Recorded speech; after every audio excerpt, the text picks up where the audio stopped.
Okay, so for this lecture, what I want to talk about is the idea of source of truth, and in some ways where it's an advantage and where it's a disadvantage. And so let's start out by bringing in some libraries here. We'll bring in Angular, and we'll bring in Bootstrap. Okay, so we'll keep this fairly simple. Let me move this stuff up to the head of my document here. And again, my sort of sanity check is to do something like this. And if we have Angular running, we know that we're going to see those things go away. So I'm going to say Angular module app. And I'm going to do this. And we'll go over here and we'll say ng app equals app. Okay?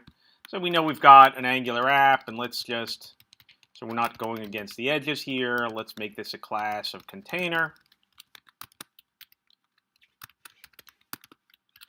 And so I'm going to deal with a directive here, and I'm going to have three directives. I'm going to use this directive 3 times. So I'm going to have a directive, and this is going to be called products list. In order for this to be a directive, right, a directive's got to return an object. Okay, and just for starters, we'll give this a template of products list. And just to see if that directive is working, we'll go over here and say products list, and we'll do it a few different times. And this was happening to me before. I think you actually have to do this.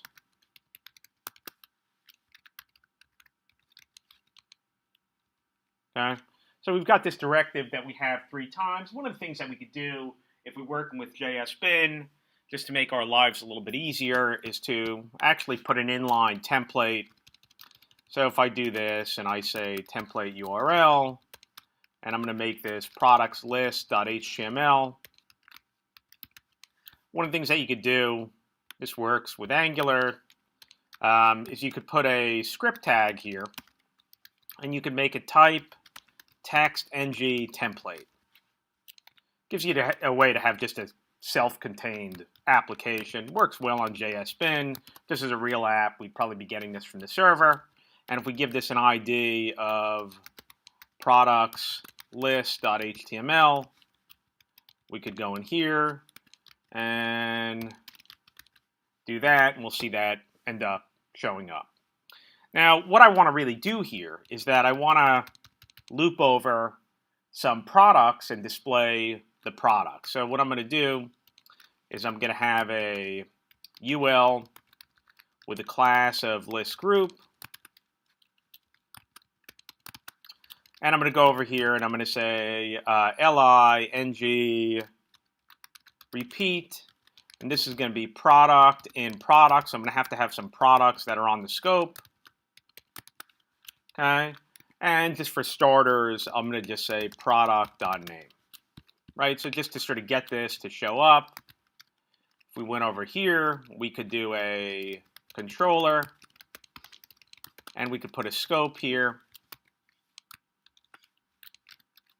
And we'll go over here and we'll say scope.products equals, and we'll just start off by saying name is foo, and we'll give it an ID of 1. Okay, so this will end up showing up 3 times.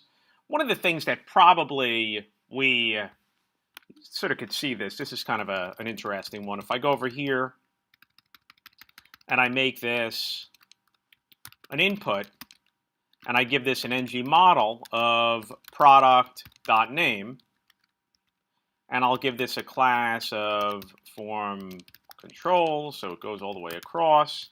And let's actually make this a class of list group item.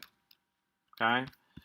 So one of the things that happens here is that you see that this, even though we have 3 different controllers, notice that if I change one on the top, it's changing all of them. Okay? Any idea why that's happening? That seemed a little bit odd to you? It seemed odd to me when I first saw it. What happens with a directive if you don't declare the scope on it? It inherits it. So it's basically all the scopes have the same products. So let's start out by doing something that we sort of normally want to do anyway with directives, is give them an isolated scope. Okay? And now these will be separate. One won't change the other. But let's realize that odds are is we're going to have some kind of factory where we're going to get our products from. And this is where we'll start talking about the source of truth. So we're going to have this product service. And these are the only factories and directives that we're going to deal with. Factory, again, has to return something. And over here, what we're going to do is I'm going to move this product. And I'll come up here. And internally, I'm going to have these products. And we'll give this one product again. ID is 1, name, foo. And what we'll have here is we'll say that products is going to point to this source of truth. And every time that we end up going into a controller, we'll say scope.products, and we'll bring in our product service. And this will be our product service dot products. Okay. Now, there's some nice things about this, right? We know that source of truth is kind of nice. We ended up using it for things like our shopping cart. Okay.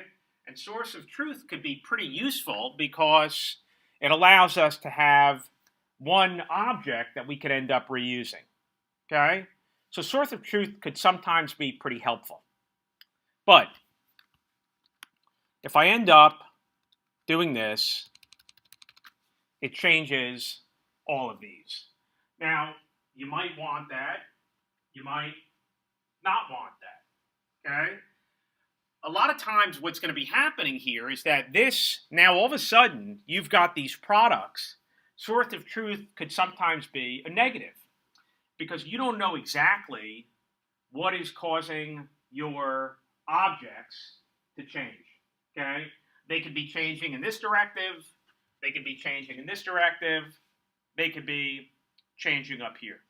Okay? So another thing that we could end up doing here is to say, hey, look, we're going to keep track. Okay? Internally, we are going to have a source of truth. Okay? But what I'm going to do, and this is something that React ends up doing as well, is that when I end up giving you my products, okay, I'm not going to let you change them. So easy. Okay. Now, again, if you guys are working on Angular a lot, I'm sure some of the bugs you end up seeing is where things in scope where you don't mean for things to end up getting changed, you realize that you're passing around these live objects to different parts of your application, and all of a sudden they end up getting changed somewhere, and you have these unintended consequences, and they're bugs that can be hard to trace. Okay. So what we're going to do here is that instead of this being an object, this is going to be a function. Now, if we just did this, and we went over here, and we changed this to a method, we'd be in the same spot. Okay? But instead, what we can do is we could say, hey, look, when you ask for products, okay, what I'm going to do is I'm going to use Angular copy. All right? And I'm going to copy my source of truth to a new array. Okay? So what that does is it says, hey, look, you know what? I'm going to give you products. You can have them. Do whatever you want with them. You want to display them. Okay? You change them. Not going to impact everybody else. Okay? So now, this is now copied, right? So basically this says I'm copying my source of truth, okay? Doesn't change anywhere else, okay? Angular copy is a deep copy, okay? meaning that it doesn't just copy the array, but it actually makes copies of all the objects in the array. Okay? It's giving me some control now of my products. Now, what this allows me to do here is let's modify our HTML here.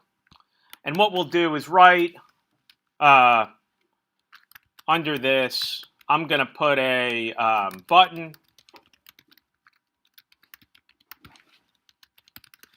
And I'm going to do an ng click.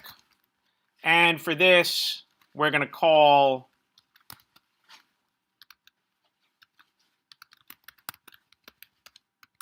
when we call this, we're going to have something on our scope for our controller's directive that says, right, if we use CRUD, we're going to say update my product.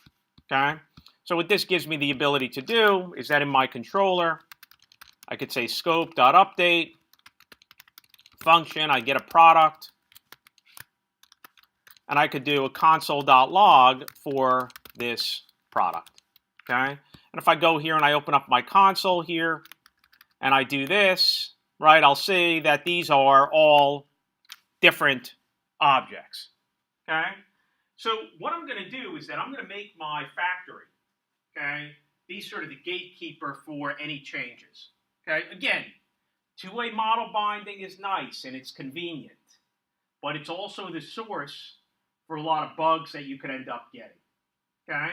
So what I'm going to end up doing here is that when I end up doing this and I call update, what I'm going to do is I'm going to say to my product service, hey, product service, I want to update this product. Okay? This product has an ID and it's got a value. Now, again, if I went to run this now and I click on save, right, I'll get this error because update doesn't exist. So now let's write our update function. We're going to pass in a product. Now, what I'm going to end up doing here, just to do this really simply, is I'm just going to loop over all of my products that are my source of truth that you don't have access to anymore because I've given you a copy. Okay? And I'm going to loop over my source of truth up here. I'm going to look for the product that has that ID, and I'm going to copy it back into my source of truth. So what I'm going to do here is I'll go over here and I'll say products for each. I'm going to call this what I loop over so I don't lose track, underscore product. And I'm going to go over here and I'm simply going to say, hey, look, if the product that I'm looping over has an ID, which is equal to the product ID that I passed it, then what I'm going to end up doing is I'm going to say angular.copy, and I'm going to copy this product that I've passed in here to my source of truth. Okay? Now, if I do that, just to sort of show you what's happening here, if I end up calling update here, I'm going to say console log products. Okay, just so you can see that. Let me clear this, see if I'm missing anything. Let's go up here and say console.clear. So I don't see those messages. Okay, so now what should happen here is if I go over here and I save it, you could see that my source of truth has updated. Okay, that's great. Okay, but what happens to these other controls that are using my data? What are they looking at now? What would you call that data that they're looking at? Stale, right? Old data, stale data. So I've got to give them the... When you did angular.copy there, the second one is underscore product. Yeah, hold on. This is the light switch screwing us up? No, but should it say product? You said into your source of truth. Well, don't forget, I'm looping over my source of truth here. Oh, I see. Okay? So this is looping over these objects. So I'm basically saying this object that I'm looping over, you know, it's interesting. This is basically, I'm copying this into this. Back into the element that back into the element that I'm looping over. Okay?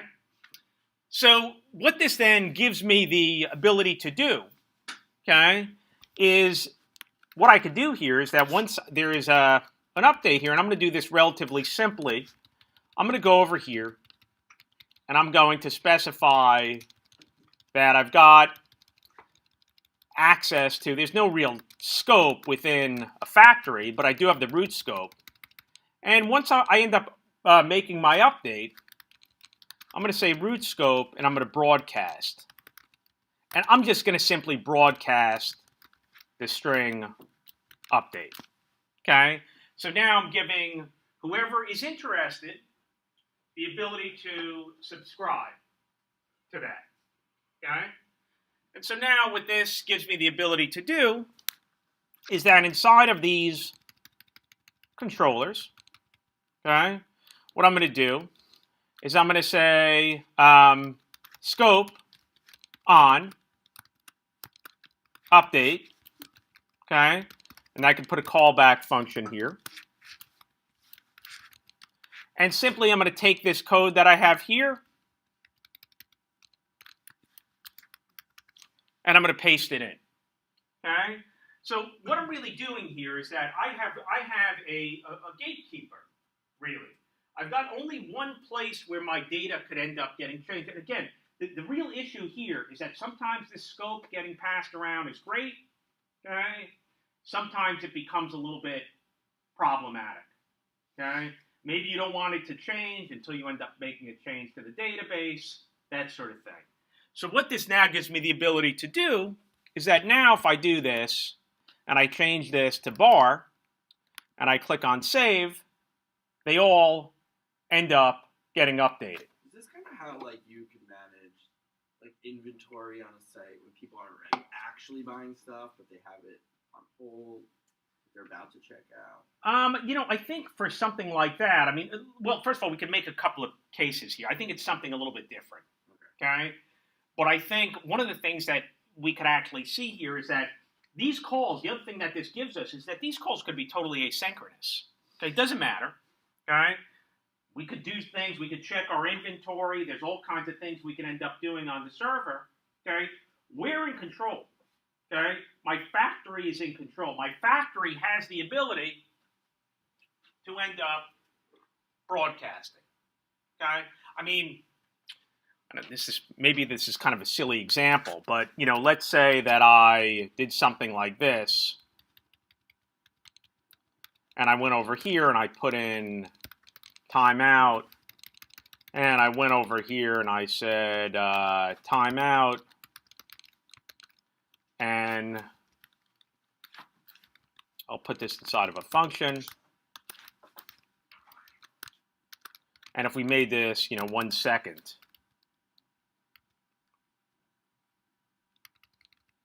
hold on, extra bracket.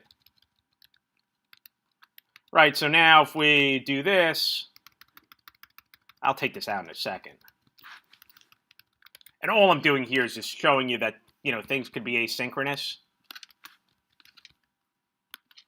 Right, now it's going to take a second for those things to update. All right, now again, the key here is that there's only one spot, okay, where I have this data. Now, what does that give me the ability to do? So right off the bat, one thing that's kind of nice about that is that we have the ability to have one spot where our data ends up changing, okay? And we're taking advantage of this pub-sub relationship. Something changes in our factory, we publish it. You're interested in that change? You don't want to work with stale data? You subscribe to it. Okay? So what does that give us the ability to do? Well, wouldn't it be nice if we had something in our app? Let's go back over here. And let's just say that in our directive here, let's put in another button. Make this a class, BTN. Let's make it BTN warning. And we know that our state of our products is changing here. What if we decided to have some kind of history to have some kind of back button. Every time that clicked, we want to go back to the prior state of the products. Okay? Now you can imagine if you were not in control of all the changes, you wouldn't know where the changes were getting made. And by the way, notice there's no watches or anything that we have to do here. Okay? We're in control by having this pub-sub relationship. We're not looking when things are changing. We're being very declarative about when things change by publishing. Let's get rid of this timeout. And let's implement, close a couple of these things out. Let me actually do this real fast. So when we end up clicking on this, we'll do an ng click, and we're going to specify back. And let's just go over here, and I'm going to get rid of, let me clean things up a little bit here. So I'm going to get rid of this timeout, take this back, make sure this is still working, which it is. And what we'll do over here is that when we specify scope.back,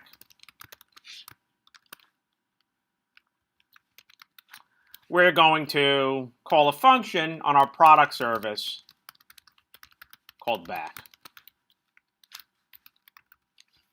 So, of course, now if we went to call back, right, it's going to tell us product service does not have a way of going back. Well, what would that back look like? Well, one of the things we could do here is that we could store a history. Okay? So what could happen is that every time that we end up calling update, okay, let's actually take a copy of what our current state of our source of truth is and tack it onto this history. Okay? Again, the reason why we can do it is that the changes to our source of truth, okay, we still have a source of truth, but it's contained. Okay? The changes to our source of truth right now are only able to happen over here. Okay? So what that gives us the ability to do now is that every time that we end up calling update, what we could do is we'll go over here, and I'm going to say history.push, okay? And I'm going to put on this history, and again, I'm going to do another Angular, actually I could just do this. History.push this products, right? That gives me a copy, okay? So every time that I end up going in here and I make this change, I've then got another thing that I'm adding to my history. And what this now gives me the ability to do, just so you can see what this history looks like, if I went over here and I say console.log history, right? Every time that I end up going to update it, okay, there's my history of what I was before. Okay. Now you can see I've got two objects that are in my history. Okay. So if you think about it, if I want to end up going back, okay, all I need to do is pop the last thing that was off my history. Okay. And I need to now copy it again back into my source of truth. Okay, and then broadcast so that we can end up updating. So if I go over here and I write this back function,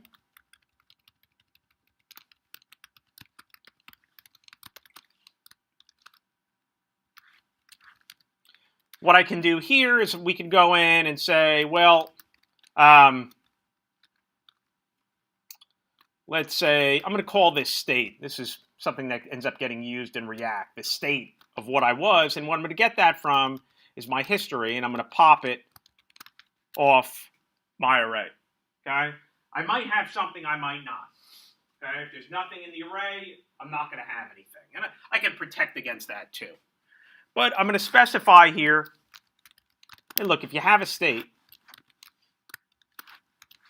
then what we're going to end up doing here, so if we end up having a state, what we're going to do is we're going to specify Angular copy, okay, my state, which I have here, into my source of truth. Okay? Again, underscore products is my source of truth. I never send that back directly, but here I'm now going to end up manipulating it, okay? And I'm copying what I ended up getting from my history, okay, back into my source of truth. And once I end up doing that, then I could specify that, hey, look, there's now been a change. And I could go over here and I could basically say, hey, look, folks, you're interested? Go and get it. Would that actually remove the state from the history? So don't you want to like make a copy of that? No. And then pop it? Why? Because I want to basically, once I pull it off, okay, I've got no need for it anymore in the history. Okay?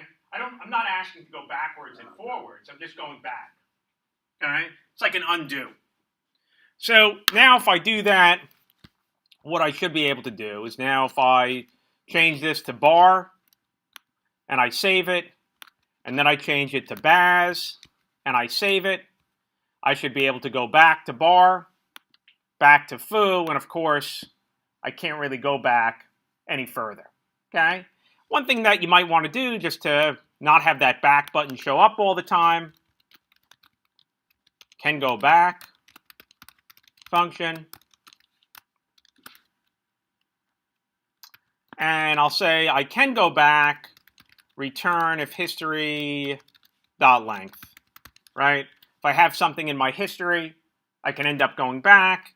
And what that gives me the ability to do is that if I go back to this button over here, I could go over here and say ng if, and I'm going to call something on my scope called can go back.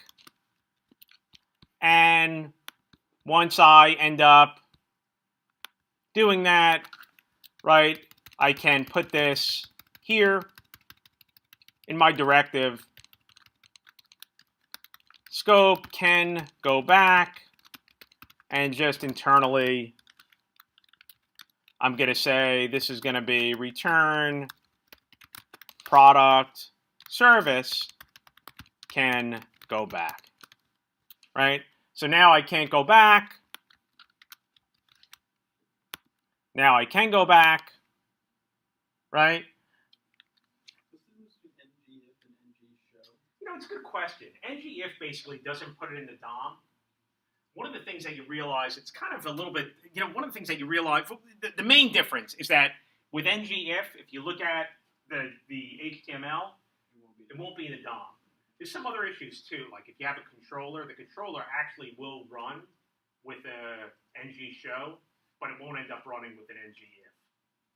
So it's kind of a subtle thing. I mean, sometimes it's one or the other ends up, and it could basically just be more about the code that you're actually writing, where I've seen some cases where all of a sudden with a ngIf something is not working, and with an ngShow it is. But again, there could be issues with the code that's causing that to happen. But the base answer, the most simplistic answer is that it won't end up showing up in the DOM. Okay, so one of the other things that we could do here, just to sort of beat a little bit of a dead horse here, right? Let's just go over here and also just make sure that we could all do something like, let's put a button here, and we'll say class btn, let's say primary, and here we'll say create. And when we click on this, we'll call create on our scope. And if we go over here, we'll call, so we've got update.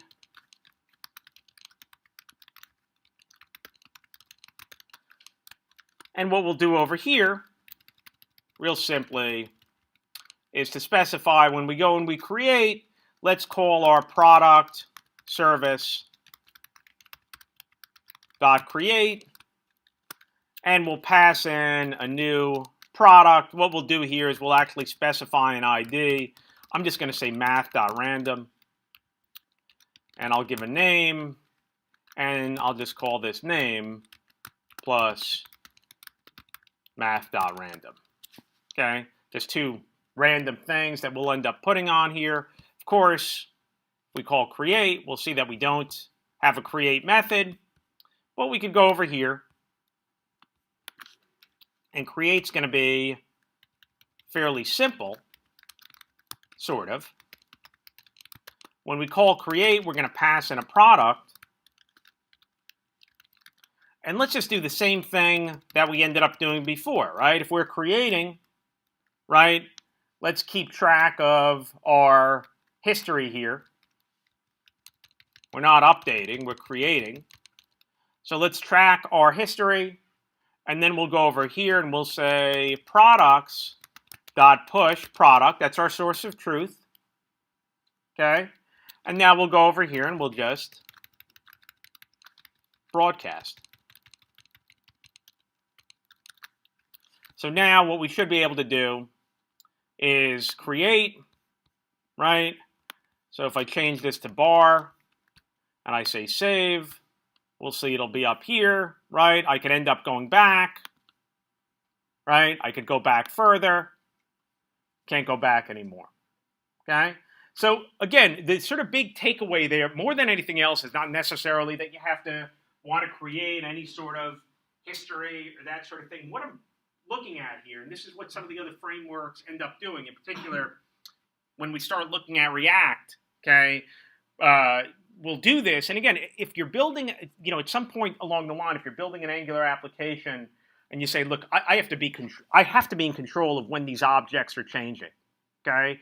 If you want to be able to do that, then you can't just sort of willy-nilly pass objects around. What you really want to do is end up passing copies of the objects around. And what you're saying is, hey, look, you want to change that copy of the object, that's up to you. But it ain't going back into the database, okay, until you end up calling the factory, okay? And when all that stuff is done and we are successful, we'll end up broadcasting the change. If we do this, we could easily end up doing a delete as well. But again, the sort of big takeaway here is the idea that, the source of truth, although sometimes helpful, does also end up introducing some bugs. And the whole idea here is to basically say, hey, look, I have this state, which is my source of truth, okay? But you're just not going to mess with it directly. I'm sort of making it immutable, okay? Because I'm giving you a copy. So whatever you do to it, that's fine. It's not going to impact anyone else that's using that data. If you want to impact other people, right, and you actually want to change that actual source of truth, then you end up doing it through the factory. Does that make sense to folks? Have people run into situations with scope where you see changes to the scope and you're not exactly sure where those changes ended up coming from? Pat, you haven't run into that? The more complex the applications you build, the more that ends up becoming an issue where you want to have some control. And again, take the example here where if you wanted to sort of have some history stack, that really is the only way to do it, other than, maybe we have a source of truth and we put a watch on it and that sort of thing. That gets pretty ugly pretty fast. You want to sort of avoid it if you could end up avoiding it. So here we're sort of taking advantage of this whole pub-sub relationship. And again, what we're really saying here is that we've got this source of truth, okay? If you want to make sure that you don't end up winding up with stale data, okay, subscribe to this update and then just go and get the data again. All right? So as we end up moving from this, and we'll end up looking at, and we start going into React, start thinking about some of these things. Because again, the way that React stores or React State ends up dealing with data is that you pass data down, but you don't let users get the ability to change the data, okay? They've got to make calls up to the store to change the data, and then the rest of the the React process lets the rest of the app know that those changes ended up getting made. So it sort of follows that same pattern, which you can end up doing even with an Angular application. All right.